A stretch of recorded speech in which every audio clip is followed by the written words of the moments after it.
Bonjour à tous au sommaire de cette première édition du 19 avril. Football amateur, une décision a été prise par la Fédération française de football concernant les championnats et compétitions amateurs français. Reprise du championnat italien, le président de la Fédération de football italienne s'est prononcé sur une radio italienne. Une reprise fin mai début juin serait envisageable selon lui. Reprise du championnat anglais alors qu'il reste 92 matchs à jouer en Première Ligue, le célèbre quotidien Sky Sports envisage une reprise à partir du 8 juin. Mercato, Karim Benzema a annoncé sur la chaîne TV de l'Olympique Lyonnais qu'il reviendrait au club quoi qu'il arrive, que ce soit comme entraîneur ou autre chose. Solidarité, Patrick Vieira, actuel entraîneur de l'OGC Nice, a offert à des EHPAD des tablettes numériques pour que les résidents puissent communiquer avec leurs familles et proches.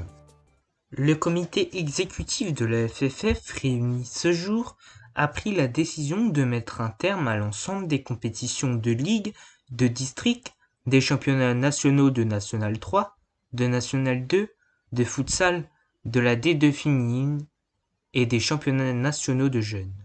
Voici les premières lignes du communiqué de la Fédération française de football publié ce jeudi 16 avril. On note notamment les modalités d'arrêt des compétitions des ligues et districts qui sont un arrêt des compétitions à la date du 13 mars, la limitation du nombre de descentes à une par poule, la fixation des classements selon le quotient nombre de points obtenus par nombre de matchs joués. Par exemple, si vous avez gagné 3 points en 8 matchs, vous serez moins bien classé qu'une équipe ayant gagné 3 points en 6 matchs.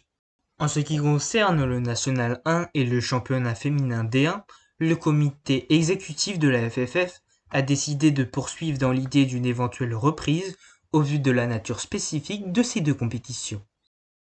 Comme dit dans les titres, Gabriele Grabina, président de la Fédération italienne de football, a estimé qu'il était préférable de reprendre les matchs fin mai début juin, car la préparation des joueurs est estimée selon lui à 3 semaines. Rappelons que la durée idéale pour la préparation d'un joueur est le double de son repos. Il a ainsi rajouté « Ceux qui évoquent aujourd'hui l'annulation de la saison n'aiment ni le football ni les Italiens ». Le président visait notamment les clubs du Brescia et du Torino, dont les villes ont été durement touchées par le coronavirus. Vendredi 17 avril dernier, les 20 clubs de la première division anglaise se sont rencontrés via vidéoconférence. Les dirigeants de la Première Ligue ont notamment déclaré « Le championnat ne reprendra pas tant que le gouvernement n'aura pas déclaré que c'était sûr. Les 9 ou 10 matchs restants des clubs pourraient se jouer dans une période de 5 semaines. Les matchs se joueraient bien évidemment à huis clos, avec joueurs, entraîneurs et officiels de match ayant été testés au coronavirus. » À noter également que le gouvernement de Boris Johnson, Premier ministre britannique, a déclaré que le confinement sera en place pour au moins 3 semaines supplémentaires, soit jusqu'au 7 mai.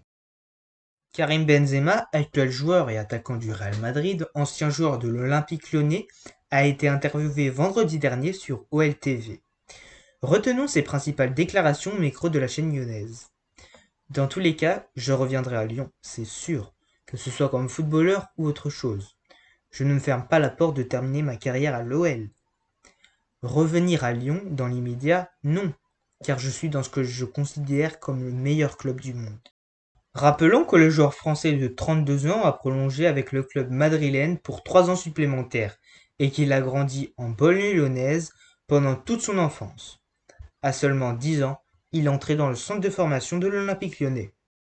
Point positif pour terminer ce premier journal, Patrick Vieira a donné son soutien aux 250 résidents des EHPAD publics de la ville de Nice en offrant 250 tablettes numériques. On notait avant lui la star portugaise Cristiano Ronaldo, le joueur argentin Lionel Messi ou encore la pépite française Kylian Mbappé qui avait fait des dons conséquents pour les personnels soignants et victimes du coronavirus. C'est sur cette dernière phrase que je conclus le premier point hebdomadaire footballistique avec les 5 actus du moment. J'espère que cela vous a plu. N'hésitez pas à vous abonner à la chaîne, à liker la vidéo si vous l'avez aimée, à commenter pour me donner des conseils si vous en avez et à partager la vidéo si vous le souhaitez.